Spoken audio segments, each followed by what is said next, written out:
శ్రీ సమ్మక్క సారళమ్మ జాతర సారళమ్మ గద్దెకు వచ్చుట తేదీ 21-2-2024 బుధవారం.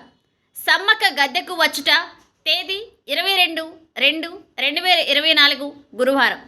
మొక్కులు చెల్లించుట తేదీ 23-2-2024 శుక్రవారం. అమ్మవార్ల వనప్రవేశం తేదీ 24-2-2024 శనివారం. ఆహ్వానించువారు శ్రీ సమ్మక్క సారళమ్మ జాతర భక్తులకు కమలాపూర్ మండలం మరిపెళ్లగూడెం గ్రామ జాతర కమిటీ ఆహ్వానం. మన సంస్కృతి సాంప్రదాయాలను కాపాడుకోవాలి. మంత్రి సీతక్క ఆదివాసీ కుంభమేళ శ్రీ సమ్మక్క సారళమ్మ వనదేవతలను దర్శించుకోవడానికి దేశ నలుమూలల నుండి లక్షలాదిగా తరలివస్తున్న భక్తులు కన్నెపెల్లిలో సారళమ్మ ప్రధాన పూజారిని పరామర్శించిన మంత్రి సీతక్క శ్రీ సమ్మక్క సారళమ్మ ఆదివాసీ మ్యూజియంలో సాంస్కృతిక కార్యక్రమాలు ప్రారంభం. నేటి నుంచి మహాఘట్టం వన నుండి జనంలోకి వనదేవతలు భక్తులకు దర్శనం ఇబ్బందులు లేకుండా క్యూ లైన్లో ఏర్పాటు.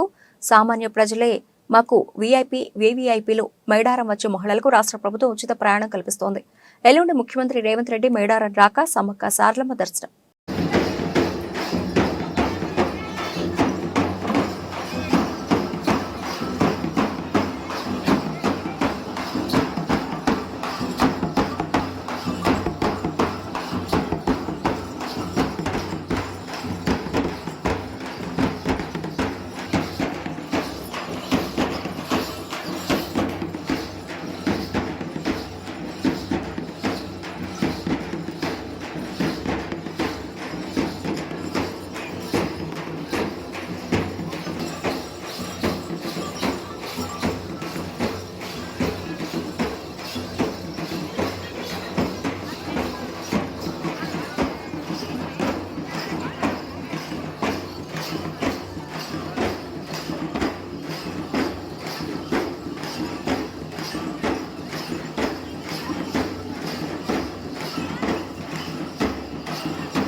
అక్కడ వారికి పెద్ద పులుల కాపుల మధ్య కేరింతలు కొడుతూ ఒక పసిపాప కనిపించింది.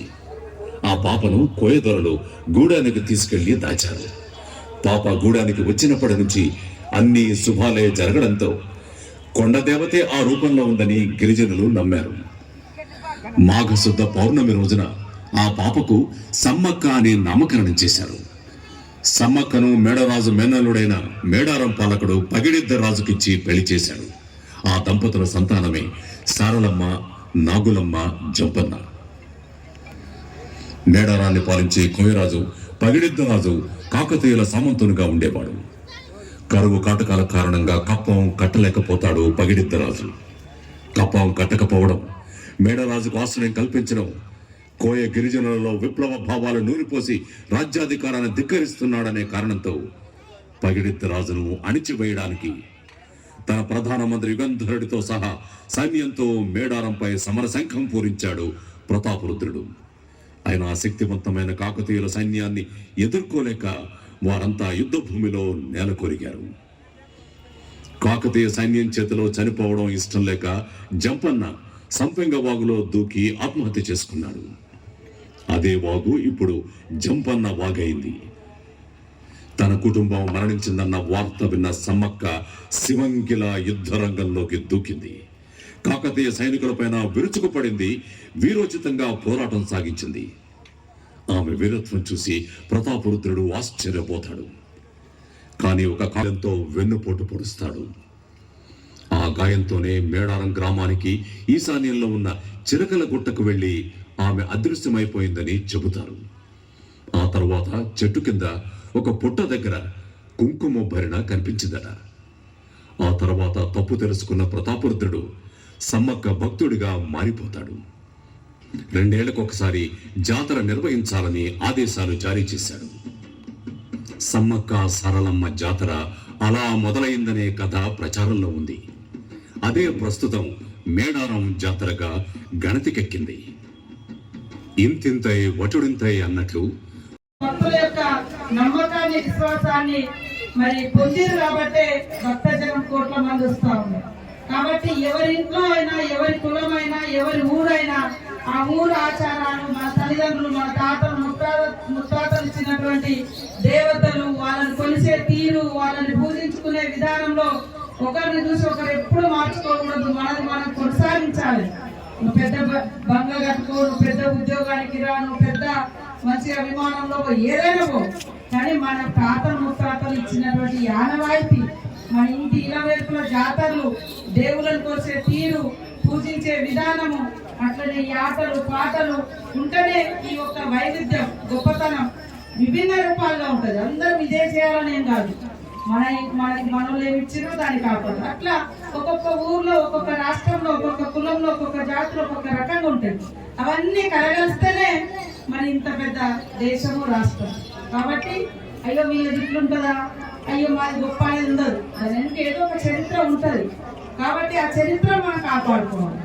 ఆ కాపాడుకునే ప్రయత్నంలో భాగమే ఈ రోజు వివిధ కళాకారులను కూడా పిలిచి మరి కళ ఇప్పుడు డ్యాన్స్ వేసింది ఆదిలాబాద్ నుంచి వచ్చినటువంటి గుస్సాడి నృత్యం. అట్లా ఇంకొక నృత్యం ఉంటుంది. కాబట్టి అన్నిటిని కూడా కాపాడుకోవాలి, గౌరవించుకోవాలి. ఆ ఉద్దేశంతో ఇక్కడికి వచ్చే భక్తులందరికీ కూడా మీరు వెళ్ళింది కదా, ఈ రోజు చూస్తారు, ఈ 4 రోజులు ఇక్కడ జరుగుతుంది. అట్లనే రేపటి నుంచి అక్కడ ఇలవేర్పులు వస్తారు దేవుళ్ళు. ఒక్కొక్క కుటుంబం యొక్క, ఒక్కొక్క తెగ యొక్క ఆచారాలు ఇట్లా ఉంటాయి. అట్లనే ఇక్కడ మంచి హ్యాండ్లూమ్ పెట్టిరు, బట్టల షాపులు పెట్టిరు, వివిధ వస్త్రాలు ఉన్నాయి, మ్యూజియం ఉన్నది. మనం వెనకట ఇప్పుడు మరి ఏమంటారు, ఫ్రిడ్జ్లు వచ్చినాయి, రకరకాల చల్ల నీళ్ళ కోసం రకరకాల వ్యవస్థ. అంతకుముందు బుర్రల నీళ్ళు వస్తుంది, ఆ బుర్రలో ఉంటుంది. ఇప్పుడేమో ఏమంటారు, కుక్కర్లు వచ్చినాయి వండుకోవడానికి, లేకుంటే ఇంకా రకరకాల ఐటమ్స్ వచ్చినాయి. రుబ్బుకోవడానికి రోల్ అని ఉంటుంది, దంచుకోవడానికి రోకలు అంటుంటది. అన్ని ఆ మ్యూజియంలు ఉన్నాయి. కానీ మర్చిపోయినాం. మాకే వస్తున్న పదాలు అంటే అట్లాంటి పరిస్థితి అయిపోయింది, అలవాటు. కాబట్టి అప్పటి మన తాత ముత్తాతలు, మన తల్లిదండ్రులు కూడా వాడిన వంట పాత్రలు కూడా భద్రంగా ఉన్నది ఆ మ్యూజియం. మీరందరూ చూడండి వాటిని. అంటే మన పూర్వీకులు ఇవన్నీ వాడిండ్రు. ప్రారంభం కాబోయేటువంటి మహాగడియలు, మహాజాతర, సమ్మక్క సారలమ్మ జాతర మేడారం ప్రాంగణంలో ఐనిస్ వారు ప్రజాస్ ద్వారా మరి ఎస్వి ఈవెంట్స్ మేనేజర్స్ వారు యొక్క ఎల్ఈడి స్కీమ్స్ ఏర్పాటు చేసి ఆ తల్లుల యొక్క గొప్పతనాన్ని, జాతర యొక్క చరిత్రను, జాతర జరుగుతున్నటువంటి తీరును 24 అవర్స్ ఇక్కడ ఉన్నటువంటి భక్తులందరికీ కూడా చూపించడం కోసం, చేరవేయడం కోసం వారు చేసినటువంటి ప్రయత్నానికి ఐనిస్ వారికి ప్రత్యేక ధన్యవాదాలు, నమస్కారాలు తెలియజేస్తూ, చరిత్రను ఎప్పుడు కూడా చరిత్రగానే చూపించి మరి భక్తుల యొక్క మనోభావాలను గౌరవించాలి, వారి యొక్క విశ్వాసాలను కాపాడాలన్నటువంటి లక్ష్యంతో జాతర మొత్తం కూడా ప్రపంచానికి చూపించేటువంటి ప్రయత్నం ఐనిస్ వారు, ప్రజాస్ వారు చేసినందుకు, ఈ ప్రయత్నం చేసినందుకు వారికి ప్రత్యేక ధన్యవాదాలు తెలియజేస్తూ, వారికి అభినందనలు తెలియజేస్తున్నాను, అప్రిషియేట్ చేస్తున్నాను. తప్పకుండా ఈ మీరు పెట్టినటువంటి స్క్రీన్ ద్వారా ఇక్కడికి వచ్చినటువంటి లక్షలాది మంది భక్తులు సమ్మక్క సారలమ్మ చరిత్రను, జాతరలో ఏ మూలలో ఏం జరుగుతుందో కూడా తెలుసుకున్నటువంటి గొప్ప అవకాశం కల్పించారు. మంచి ప్రయత్నం, మంచి కార్యక్రమం చేసినందుకు మరొకసారి ధన్యవాదాలు. జై సమ్మక్క సారలమ్మ. ద్వారా కూడా ఈ యొక్క యావత్ ప్రపంచానికి బిగ్ స్క్రీన్ ద్వారా ఈ సంవత్సరం ప్రజాతంత్రంగా అందరికీ చూపించాలని ఒక గొప్ప ప్రయత్నం మనం ఐనిస్ చేపట్టింది. దానికి మంత్రి సీతక్క గారి చేతుల మీదుగా ప్రతిక్షణం కూడా మేము యొక్క ప్రయత్నం చేస్తాం. మరుక్షణం నుంచి కూడా ల్యాండ్ ప్రపోజల్ నుంచి మొదలుకుంటే ఎలక్ట్రిసిటీ వరకు కూడా అన్ని కూడా అటు కలెక్టర్ గారు, ఇటు మంత్రి సీతక్క గారు మాకు ఈ అవకాశాన్ని అందించారు. వాళ్ళందరికీ కూడా ప్రత్యేక ధన్యవాదాలు తెలియజేస్తున్నాం. ఇప్పుడు ఇప్పటి నుంచి మనకు స్క్రీన్ ఫుల్ స్క్రీన్ ఆన్ అయిపోతుంది. రేపు మార్నింగ్ ఆన్ ఎయిర్ స్టార్ట్ అవుతుంది. అక్కడ మనకి ఇచ్చే గవర్నమెంట్ లైవ్ తో పాటు మన I news full screen live కూడా మొత్తం ఎవ్రీడే 16 hours అక్క మొత్తం కంప్లీట్ చూపిస్తాం అక్క. ధన్యవాదాలు అక్క, ధన్యవాదాలు, థ్యాంక్ యూ. తల్లి దైవతోటి మళ్ళీ యాదగిరి గుట్టలో దొరికింది చిన్నప్పుడు, కాబట్టి వారం రోజుల తర్వాత ఇట్లాంటివి జరుగుతాయి. కానీ ఈ క్రమంలో మానసిక వేదన చాలా ఉంటుంది. పిల్లలందరినీ కూడా దగ్గర పెట్టుకొని ఇబ్బంది పడకుండా ఉండాలి. అదేవిధంగా ఎక్కడైనా తప్పిపోతే వెంటనే మనకు జాతర దేవుడి దగ్గర సమ్మక్క సారలమ్మ దగ్గర శ్రీ సమ్మక్క సారలమ్మ జాతర సారలమ్మ గద్దెకు వచ్చుట తేదీ 21/2/2024 బుధవారం. సమ్మక్క గద్దెకు వచ్చుట తేదీ 22/2/2024 గురువారం. మొక్కులు చెల్లించుట తేదీ 23/2/2024 శుక్రవారం. అమ్మవార్ల వనప్రవేశం తేదీ 24/2/2024 శనివారం. శ్రీ సమ్మక్క సారలమ్మ జాతర భక్తులకు కమలాపూర్ మండలం కన్నూరు గ్రామ జాతర కమిటీ ఆహ్వానం.